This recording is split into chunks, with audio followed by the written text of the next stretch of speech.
Hi, let's take a quick look at the Bakon. I think that's how you pronounce it. Bacon? I don't know. Everything's better with bacon. The Bakon, I'll call it the... I'll talk about that in a minute. The Bakon BK212 temperature soldering station. It actually looks pretty good, and Bakon make a massive range of like old school Heiko 926 rip-offs, like way back in the day. I think they might still sell them, but they make a whole range of soldering iron stations. So I thought I'd check out this one and see what's what, and potentially being able to like sell it on the EEV blog store. I've been looking for like a low-cost soldering station. And yes, that front panel moves because I've already had a quick squiz inside, and I rather like the large screws on there. Haven't powered it up yet. Of course, I took it apart before I powered it up. So it's rated as 180 watts capability. That will depend on the actual iron handpiece that you actually use.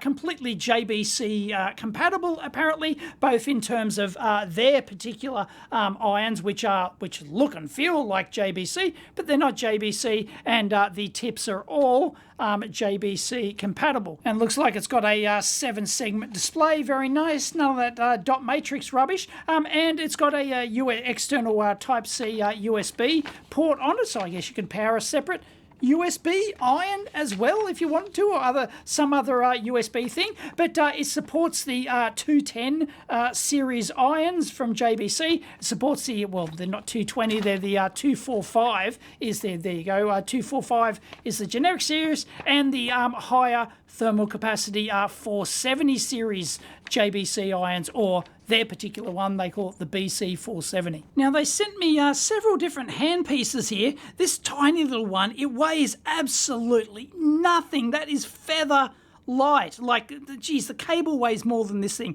This would be equivalent to the JBC 210 Precision series. Very short tip to grip with all the JBC ones, really. So that would support the little baby tips, which I think they did give me one. Yeah, it looks like we might have one here. I've got a big ass one which didn't even fit in there, like actual canister. So there you go, absolutely tiny. I won't stab myself with that, and the tip to grip distance there is really amazing. I like the the rubber feels pretty good, and the strain relief feels excellent on there. So that's equivalent to the Precision series that you'd use for very fine SMD work, mobile phone repair, that sort of thing. Then I've got what looks like three almost identical ones, except this blue one is shorter. Usually the JBC blue, that indicates they just have it blue because it indicates that, visually that you're using a different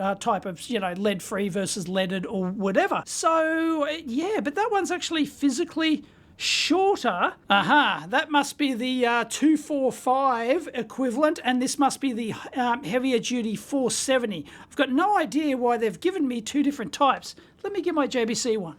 Interestingly, no, this is my genuine JBC one. It uses just a plastic surround here rather than like a foam rubbery thing. I'm not sure how long that's going to last. In theory, it's going to soak up oils. It could disintegrate or whatever, but only long-term testing. So yeah, this looks like the regular 245 series equivalent. So it looks like they didn't send me the high thermal output 470.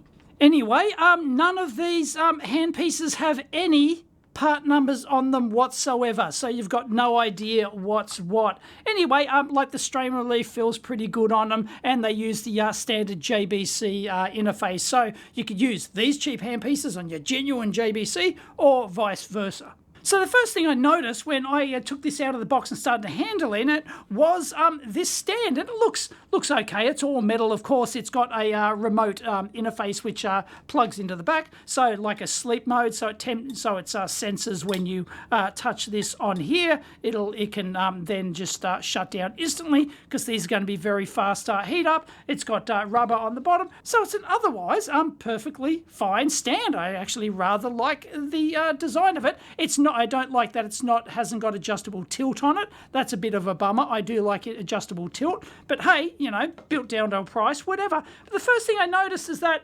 let me try and put this in here like this.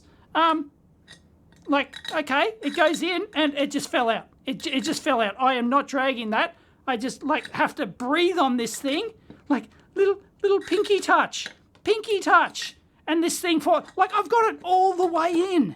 Okay, that's what she said, and then I just touched that with my pinky. Like what?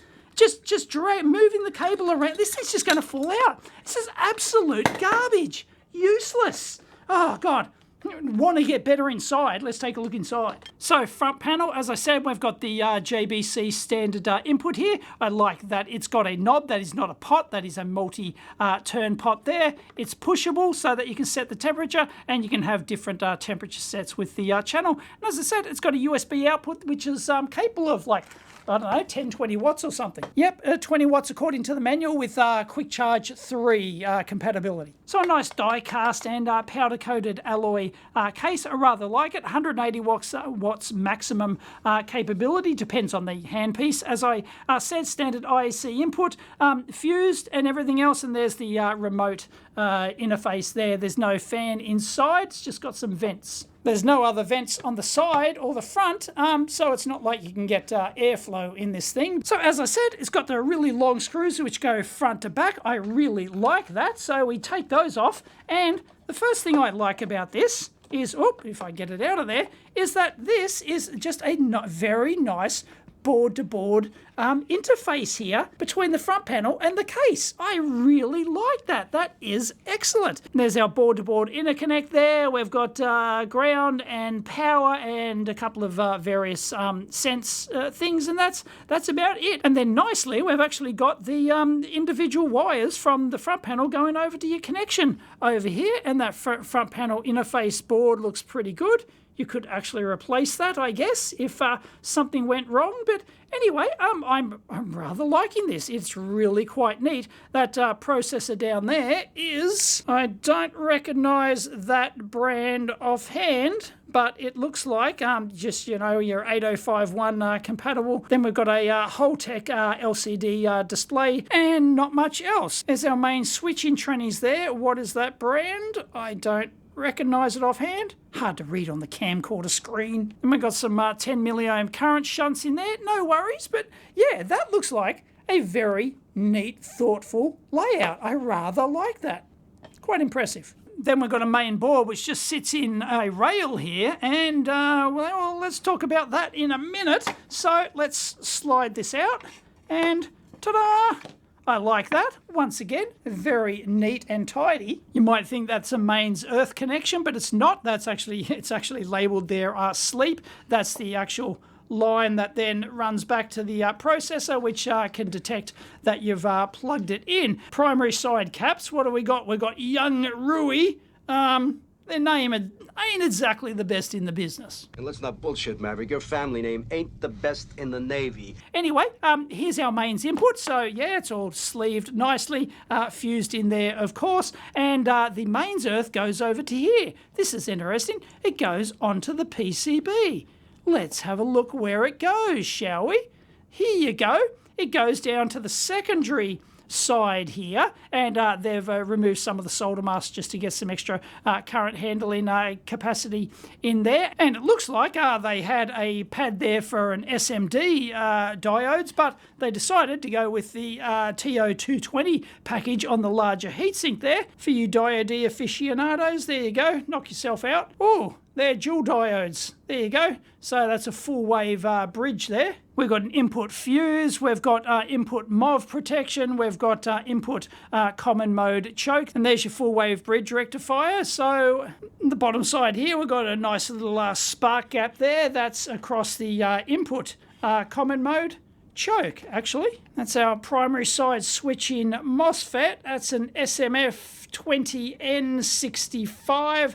Don't know that manufacturer offhand, but it's not like a genuine international rectifier or whatever. There's our optocoupler feedback. Got some silicon around the caps, around all the caps there.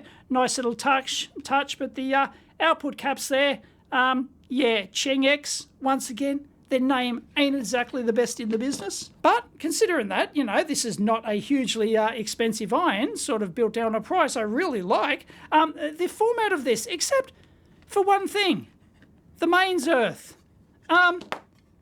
We've got a die-cast metal case here.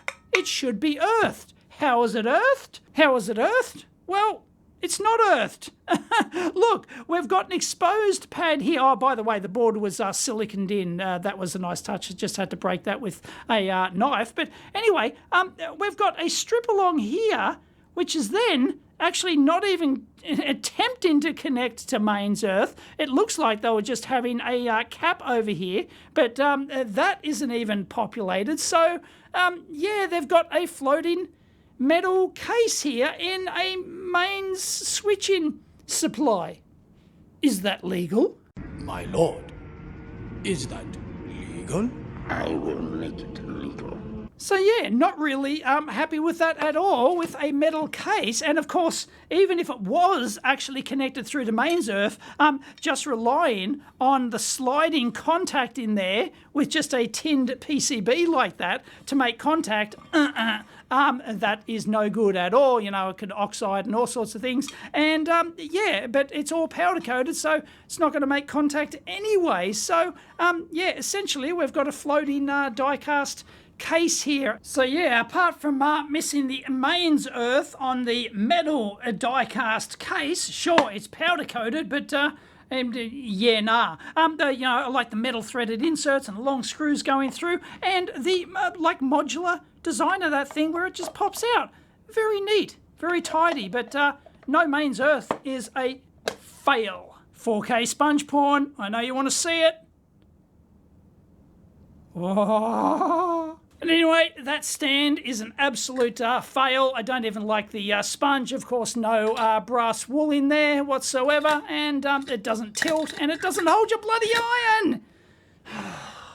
All right, well, let's turn it on, I guess. I've got their version of the 245 iron in there. And with a tip, oh, bloody hell, stay in there. God damn, unbelievable. Anyway, let's turn it on. Boop. And... well, set to 380, set SE, I guess, is set. Hello? What does SE mean? Restart. Hello, IT, you've tried to turn it off and on again. Oh, gee, I've turned that off. Trust me. Look, it's still going. It's still going. What the hell? Oh, look, it finally turned off. Oh, my goodness. No, you can't have that. That's just ridiculous. Oops, that was my fault. I didn't have the tip plugged all the way in. You might have noticed that. You might have been screaming at me. So yeah, that was a Daveism there. And I don't know, look at the plating on that tip. Not that impressed. Anyway, yeah. Oh, God, stay in there, you bastard. All right, let's plug it in now. And there you go. Sure enough, it's set. Okay, there we go. We can wind it up. Whoa, whoa, whoa, whoa, whoa, whoa, no, come back down, don't want it that hot, whoa, whoop.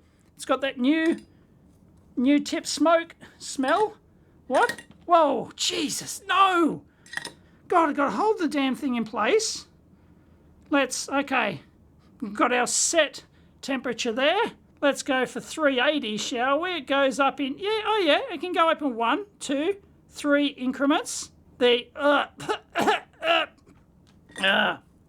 Yep, it's got the new tip smell, all right. Okay, it looks like it's gone into setback or sleep mode now. So let's pull it out. I like that it just keeps updating the temperature so you can see it go down. And let's take it out. Boom, jump right back up to 370.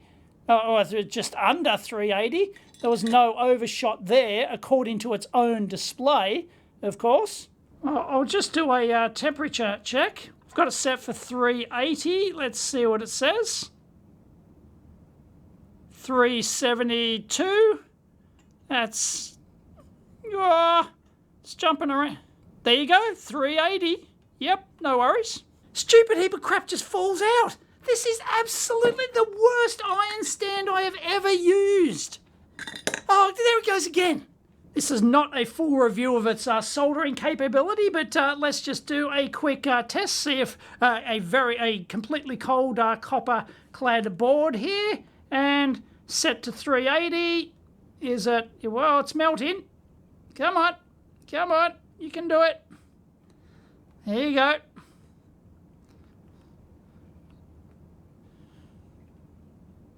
It's working. There you go. Yep. Oh, no problem. Woo. And it's still saying 380, and it does have like a power indicator on there, but it's just sort of like going boom, blast, blast, blast. Anyway, it's getting hot, but you don't see any noticeable dip in the temperature. So what's going on there? Is it just not measuring it? Is it faking? Yeah, I would like to see that drop, because there's no way it's not dropping. So what's going on? I don't like it when it fakes it. Like, I've got that set to 380, and the display, I mean, the set is a different display. I rather like the display, by the way. It's pretty good, but it's just sitting on 380. That should be... Copped a mouthful there. That should be going down. It's not. Don't like it. But when you put it in the set thing, it'll drop down. So it's actually showing the voltage. Bloody fell out again. But it goes instantly to 380 and then just stays there. That's it. It's just lying. It's lying. And look, it takes a few seconds for the setback to happen, but that's fine. And then, like, it's dropping like it's measuring the temperature, but when it's operational, it doesn't seem to update the temperature. That's just useless. Why have a temperature display if it's not showing you your tip temperature?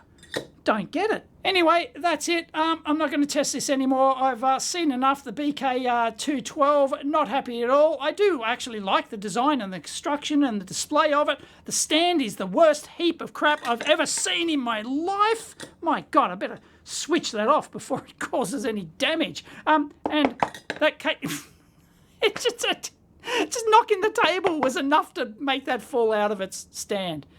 Yeah, no, thumbs down, fail on this particular one. But Bakon have, like, oh, you look at the catalogue, it's just insane. They make like 50 different types of bloody soldering irons. Slightly exaggerating, it's got to be at least a dozen. Unbelievable. Anyway, thoughts and comments down below. Catch you next time.